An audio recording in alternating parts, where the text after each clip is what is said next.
Time for studying. And it's no surprise that many of us are strongly determined to study smarter instead of harder.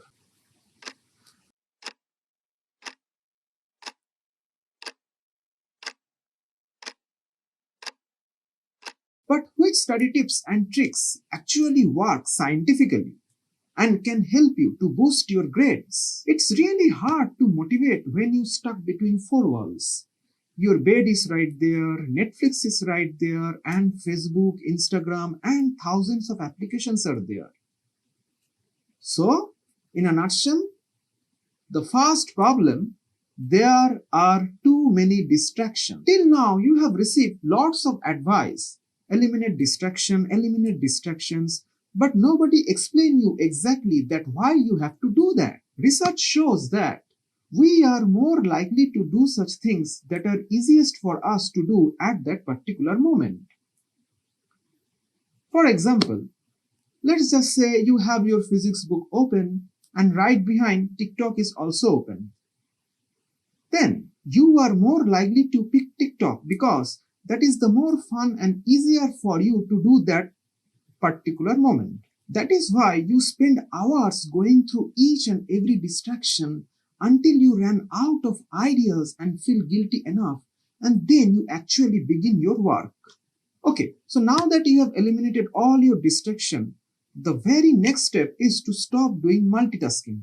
Basically, switching between each homework and each task too many times within a very short period of time is what is coined as multitasking. And it also has a different forms. For example, while having breakfast or lunch, we often took a newspaper, which is a very good way of doing multitasks that simultaneously helps us to go through the newspaper once while finishing our meal. So necessarily you should choose tasks wisely that you can multitask with.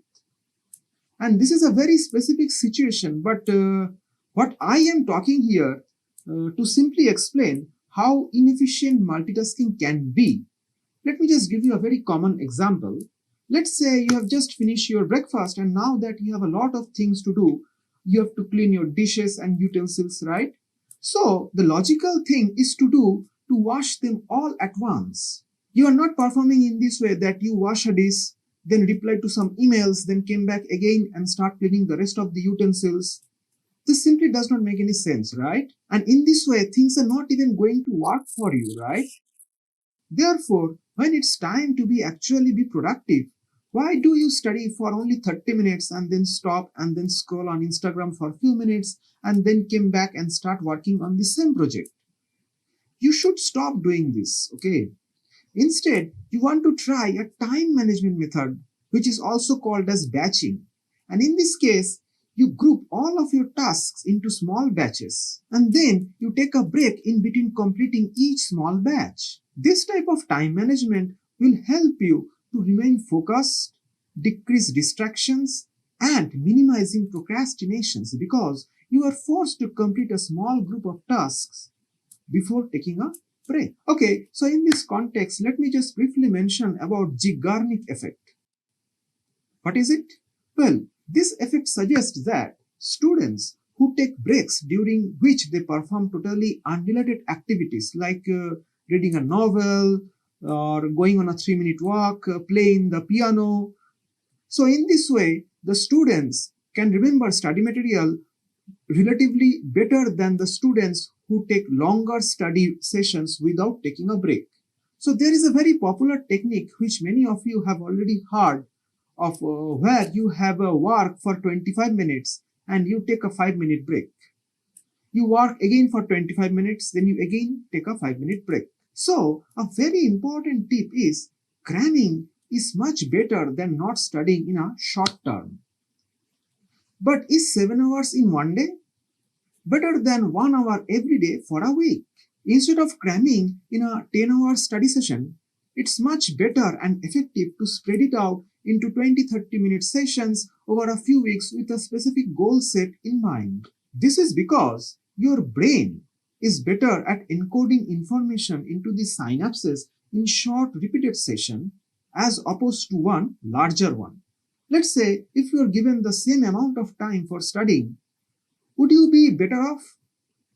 So, spreading it out, an answer is a resounding yes. Therefore, it is always better to setting up a specific times in a day or during the week just to study primes your brain by creating a routine, and over time studying actually becomes easier as your brain is trained to learn in those moments.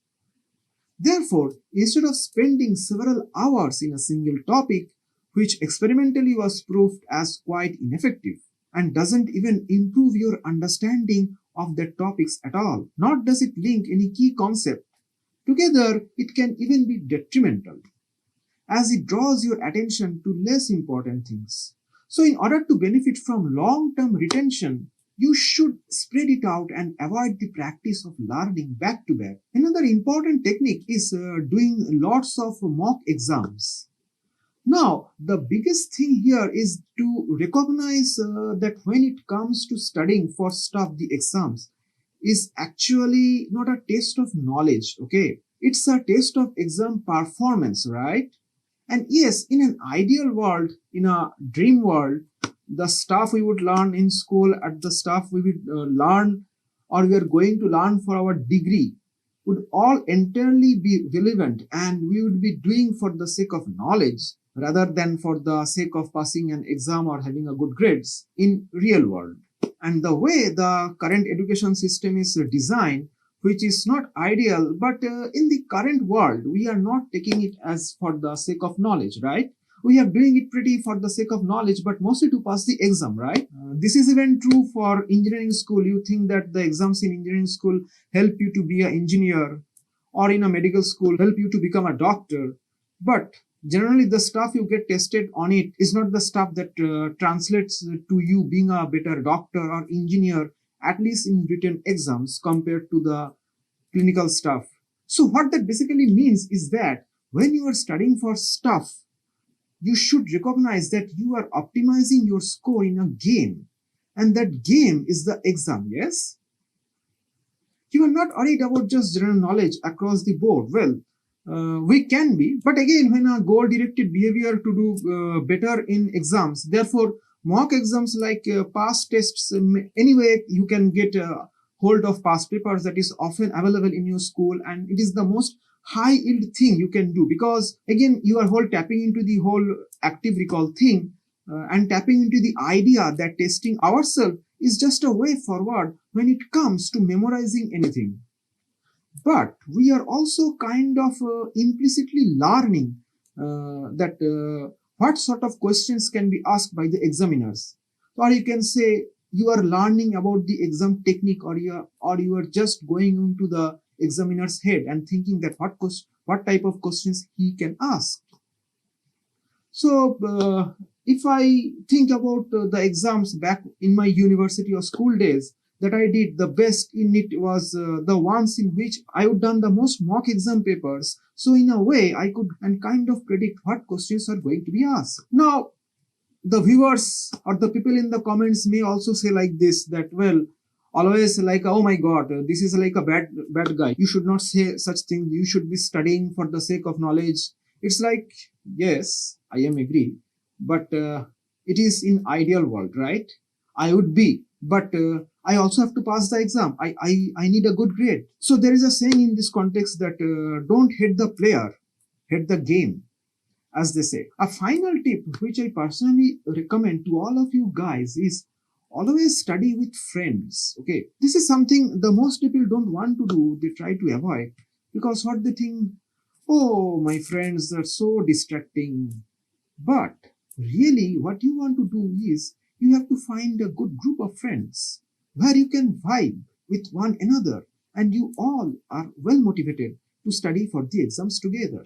You don't even have to do for the same topics yet, as like when I was in my second years of master's programs, I had few friends who were doing like history, law, medicine, philosophy, mathematics, and we would all come to the at same time in the library, study together, and we'd be using the same technique together, as I mentioned it earlier, that you study for 25 minutes, then take a break, then again 25 minutes, then take a 5 minutes break. And similarly, in this way, you might take a little bit of hit of your productivity.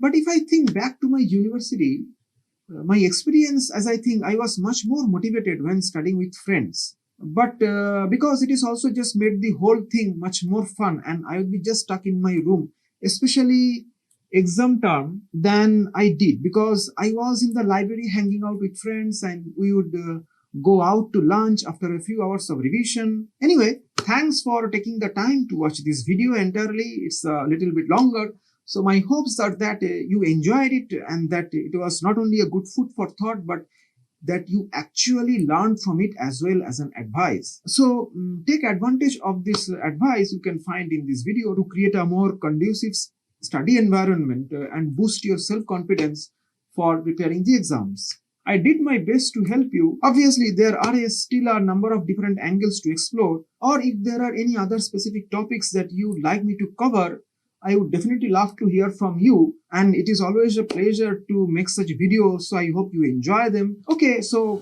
tell me what you think, and wishing you all an amazing day as well.